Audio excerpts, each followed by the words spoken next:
Hi, I'm Marjolein, the founder of Lighter Living. Today is a few days before Thanksgiving, and because we can't fit all our friends around our Thanksgiving table, we're doing a little giving thanks party this afternoon out by the pool.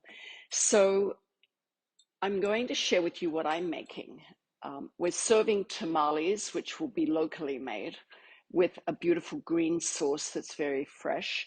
But I'm going to do salsa and guacamole, and I wanted to share how I make that. It's a lot of chopping, and so you have to sort of take it upon yourself to put lots of love into every time you chop so that you're giving all your friends the goodness of your heart as well as the beautiful food.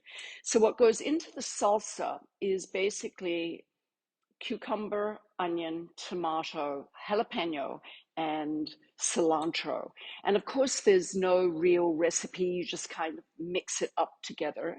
And then in the guacamole, I'm going to do fresh avocados, a lot of lime, salt, pepper, tiny bit of jalapeno, some little bit of lemon, and cilantro and tomato. So there's tricks along the way. So follow along, and I think you'll learn a lot. And in the salsa, I'm going to add a mango because I love a little bit of sweet. You can do papaya, you could do pineapple, any of those delicious tropical fruits make the salsa so much better.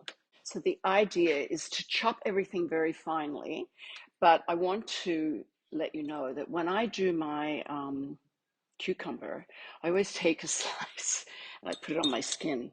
It's the most amazing toner. So you just start with a slice and rub it down your face. It feels so amazing. I know I'll probably end up with cucumber seeds all over, but it's just the best. So we're going to chop very finely. Um, a lot of people like to take the seeds out of their cucumbers, so that's very easy to do. Just slice it in half and then do a little V and take the seeds out. And then I just slice this way.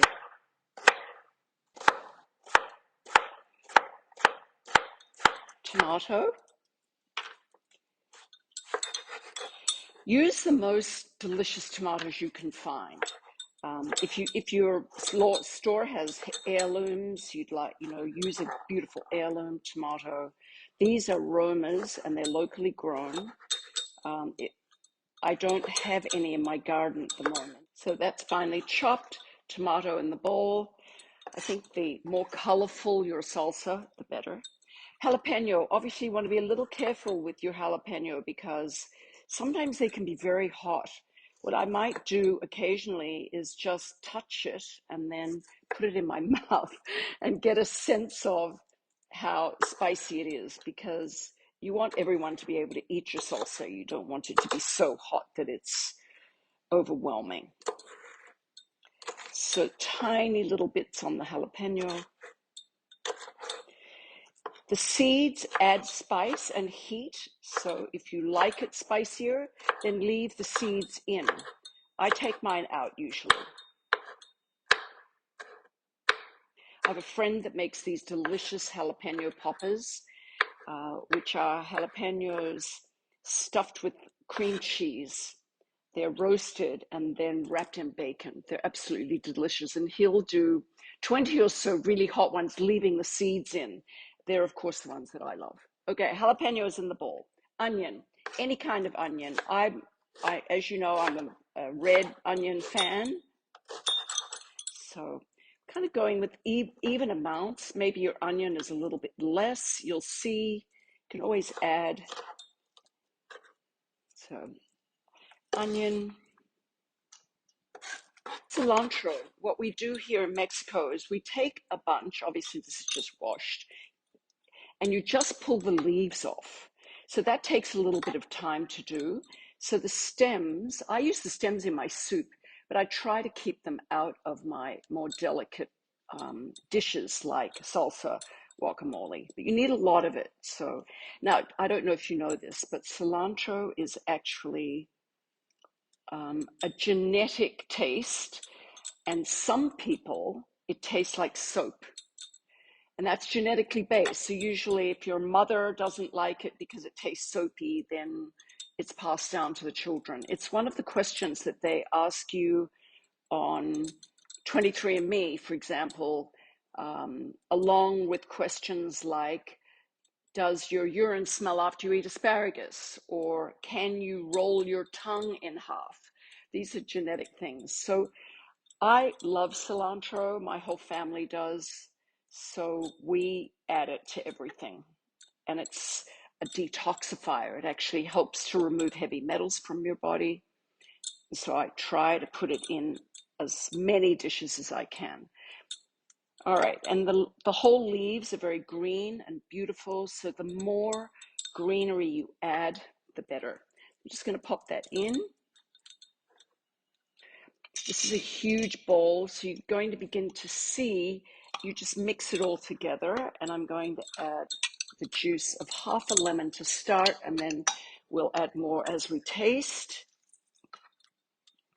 And obviously salt and pepper. Sea salt, pepper's already in there. Let me stir it up.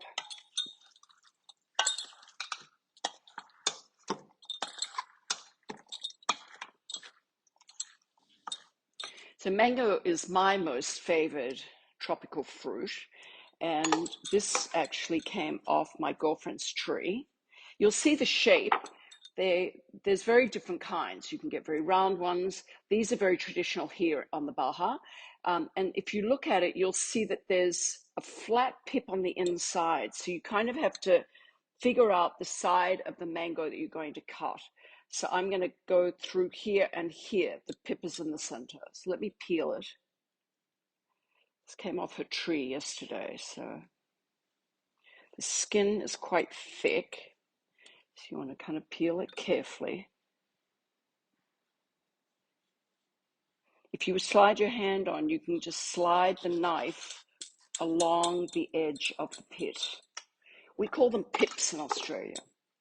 So now I'm going to slice this up very finely. This is the very juicy part of the mango, is on the flat side of the pip. On this side, it gets very fibrous. So you want to cut that very carefully and finely, or not use it. Put it in a smoothie or something.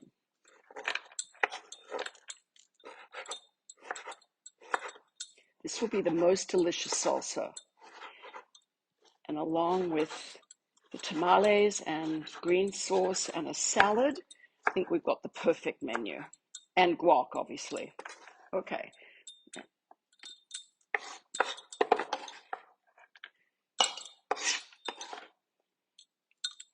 If you really are anxious for the correct proportions, let me know and I'll add them. So now I'm going to stir the mango in. We'll finish off the rest of the mango. And then obviously you have to taste it. So I like to use a local, very natural corn chip, not too much salt, but really crunchy. You don't want them to break easily, so you can dip it into your salsa and get a really good mouthful. So these are really delicious. They're locally made and readily available.